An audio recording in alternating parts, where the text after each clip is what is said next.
I am here today with Dr. Kevin Yang, class of 2021. We're going to catch up on what's been happening with him since graduation.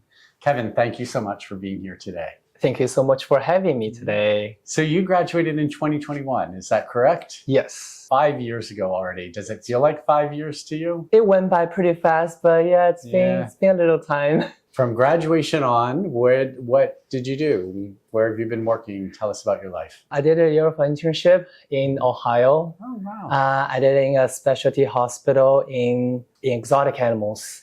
Wow. And my goal was to be board certified in reptiles, but just experiencing different type of medicine, seeing all sorts of different species. I found out my real passion has been always on animals that doesn't have any funding, any government support, the animals without any owners attached to them, so wildlife and stray animals. After my internship, I started working at different hospitals, working relief shifts, full-time job being an ER veterinarian. I've always been working on all different type of species. Did you have that interest while you were a vet student, or did it develop once you were here? I always loved those kind of non-domestic animals growing up. That was one of my main focuses in vet school, even though we don't have a lot of those exposures during the school years, but we still have different resources through Western. My passion never really changed. Yeah. Our childhoods really do sometimes make us who we are when we become adults. So where did you grow up? I grew up in Shanghai, China. I live on the 30th floor. Wow. But I guess I never really thought I would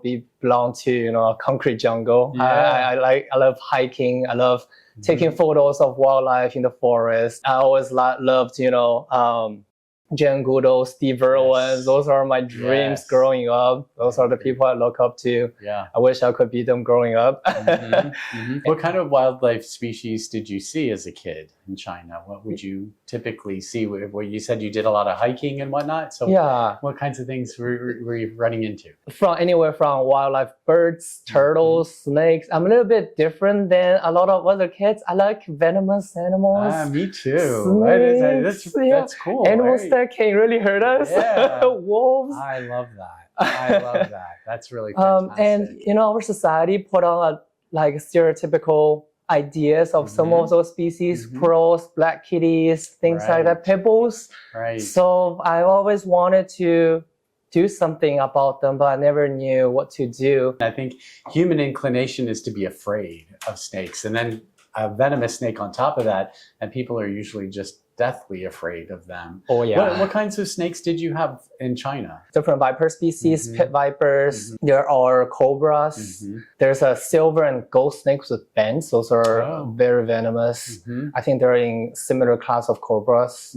There's a handful of pretty venomous species. You don't get to see them. You have to really look for them. Right. Well, what I really admire about you too and your background is that you're there to help those animals. So as you were saying before, a lot of people are afraid of them, but you learned a passion at a very young age to want to not be curious about them, number one, but also to take care of them. I think that's really admirable.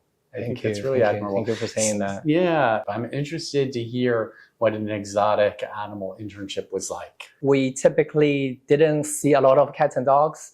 So my most common patients involved in rabbits, all sorts of exotic bird species, reptiles. We have a day or two of the week that the local wildlife centers will drop off a bunch of wildlife that's being dropped off at the wildlife sanctuary for treatments. Sometimes we also go to the local zoos and aquarium to see the sick animals, as do necropsy if the animal passes away for unknown reasons. Our job was to look for the possible infectious diseases that will affect other species, things like that. I'm always impressed with the number of possibilities that our graduates have after graduation. We typically think of internships as either being dog and cat or horse and livestock, but not often do we encounter wildlife and exotics. So I think that's just so valuable that you got that experience. What part of Ohio was that in? It was in Cleveland, Ohio, Metropolitan Animal Hospital. So you were in a big city. I missed that. I missed Ohio. Yeah. So how did you like the snow? It's on Lake Erie, isn't it? It was very different, but I had a Subaru, enjoy the snow. I like the different weather. Good. There's a lot more different species of wildlife, even different plants, different kinds of plants in the, over there. Yeah. But it's definitely a different type of experience that I will miss. Yeah. And I came back here after I finished my internship. I started working at a few different emergency animal hospitals, privately owned and corporation. And I didn't give up on wildlife. But the problem was when I was a clinician, I was the only exotic veterinarian, first of all. And we will always get phone calls overnight. Hey, I have this wild hawk that seems to be injured. And 99% of the time, my receptionist will answer something like, sorry, we don't see wildlife. Oh, that's too bad. Yeah. A lot of times, the other side of the phone will say something like, we've called 10 different hospitals. The animal control officers are not available. What do we do? And eventually, I caught up on the idea of our receptionist been saying no. I started seeing those exotic animals, even though the hospital doesn't have any resources. And there's a lot of good Samaritans willing to help them. I started pulling money out of my own pocket. And I started my project called Project Frog. It's a 501c registered company now. So I started accepting donations from Good Samaritans. That is so admirable. Congratulations. I think that's really significant. There are so many animals that need our care as veterinarians, but don't have an owner attached, and therefore don't also have a checkbook or credit card attached, so they can't pay for their own care. So I think that's so admirable of you, and it's really exciting for me to hear how this grew out of your childhood. And a passion that you had. It's a childhood dream. That's so cool. I love that. Right now, I'm working at a Pet Emerge. It's a private-owned emergency animal hospital. It's in Rancho Cucamonga. Oh, great. But time to time, I pick up random shifts from basically anywhere from Los Angeles, Thousand Oaks. That's the value of our veterinary degree. Exactly. Everybody needs us. You can go to places. You can find work very easily in that way. What was the one thing that was most surprising to you after you graduated that you thought, wow, I know how to do this? Like, what did your education surprise you by preparing you to do? I think graduating from Western compared to my intern mates back in the days when we see cases that we've never seen before, when we see species of animals I've never seen before, I think Western taught me how to pull different resources. So I was able to grab resources fairly fast to be able to treat animal species I've never treated before. One thing that Western has taught me, you don't just rely on textbooks. That's really great. That's what we strive for. Exactly. We want to produce the practitioner who can figure it out when they're there and has the resources to be curious, to investigate the right questions, and then know how to find those resources. So that's great. That's brilliant. So where do you see yourself in 5-10 years from now? So right now I have a new project. I see a lot of different species. There's multiple social media page. One of them is called Red Note. I started posting some of my selfies with random animals. I love that. Yeah, that's great. Eventually, people start to reach out. And the first one was actually in the United States. So I was invited by a vet school giving a talk in exotic animal medicine. The presentation was based on introductory of exotic animal medicine, but it's such a huge topic. The school who invited me didn't have certain curriculum. There's no course. So they don't have exposure. The students don't have any exposure in 4 years for exotic animals.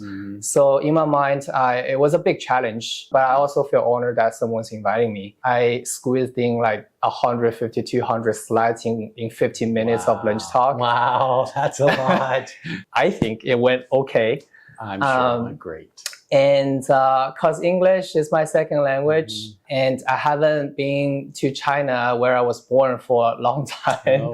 Since I started vet school, since I started working as a veterinarian.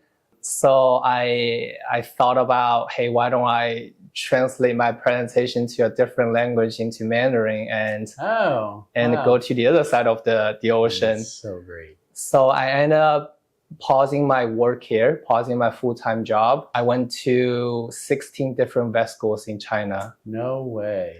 I did a tour of guest speech about exotic animal medicine. That's fantastic. And after that, I talked at a few conferences, both internationally and in China. And I found out my new passion was not just about the wildlife species, also stray animal as well. I found out stray animals in some countries are not protected by laws, by the government. There's no funding. Just like over the nighttime, sometimes I see those wildlife in the United States. There's no one protecting them. There's no government funding. So right now I have a new project. I want to build a new VACS or mobile surgery unit for China. Wow. So I can take the vehicle around. So public education, going to different places for stray animals, make a difference. I kind of want to show everybody that someone who cares, you know. Amazing. I don't know if at the end there will be a big difference, but this is something I'm planning to do right now. I am positive there's going to be a big difference. People like you who do things like this have a huge impact. So know that and understand that. You should take that in. This is very admirable what you're doing. Thank you. I'm really curious to ask you a few more questions if you don't mind. So I've noticed personally that since the pandemic, our interactions, human interactions with wildlife have changed. When businesses and society sort of shut down during the pandemic, wildlife caught on to that really quickly. Like within a day or two, we started seeing migrations almost of wildlife where they felt safe out because cars weren't in streets and people were quieter and everything was indoors. And the wildlife, they respond and they come back. And we have to remember this, we share this planet with all living creatures. It's not just us. We tend to think it's just us because we build a society around us, but yet they're there. Right. And I have noticed just in the past 5 years that wildlife have really made a resurgence even in urban areas. And for instance, that the one species that everyone's talking about every day, if you look on social media, are coyotes. Urban coyotes are everywhere. And it feels like society doesn't know what to do about that. And so what is your suggestion for how do we live comfortably, symbiotically with wildlife in our neighborhoods? I always envision a future where human and wildlife can coexist happily together. I think one thing is we build certain resources for them so that we can leave each other alone. Yes, exactly. I think that's the hardest part is that we mind our own businesses because at the end, the wildlife are the species of animals who's living there. We invaded their community. We invaded their space. So when we have cross paths that sometimes, for example, right, coyotes or black bears trying to look for food in human communities during winter times or where food is scarce. If we have more resources for those animals, being more considerable for their existence, maybe we'll coexist in a better harmony. I'm always amazed at how resourceful animals are and how quickly they do adapt to human habitation. It doesn't take that much for them. And I think they do figure out how to live with us. Right. So we owe them the same benefit. We need to figure out how to live with them. Yes. And allow them to thrive in the same environment. Yeah. What advice would you give someone who wanted to follow in your footsteps? Again, most people who go to veterinary school want to take care of dogs and cats, and that's a good thing. We need them to do that. Absolutely. But there are lots of kids out there that have the same dream that you had when you were a kid. What advice would you give them? I can't really recommend to everybody what I'm doing is correct because I've worked so much that I sacrificed my family, sacrificed the majority of my life to be able to fund what I'm passionate about. So you can certainly do that, but I think there might be better ways to make it more sustainable. Now in the world of economy, it's very difficult to get funding for something that has no return, but I would say keep trying. I booked Project Frog booked a booth in a conference, the biggest conference in China every year in May. So I'm going to look for not particularly sponsorship, but looking for partnership, Right. see who can join my project as well. Yeah, It's and my that first time going to a conference, not as a student, Right. not as a speaker, but as a exhibitor, Wow. as a company. That's how things grow. That it truly is. And you look at all the other big giants across the world, they often start in somebody's house with just them and their family helping. So I'm fingers crossed that you get some good traction there. And if people who are viewing this want to donate, can you provide some information that we can stream during this interview so that they can make a donation to your organization? Absolutely. Great. I have my website, projectfrogwildlife.org. Yay. Feel free for any donations. Spread the words. I have Yes. my Instagram page and I have my Red Note. Advice, I guess I've always had for younger generation veterinarians, never give up.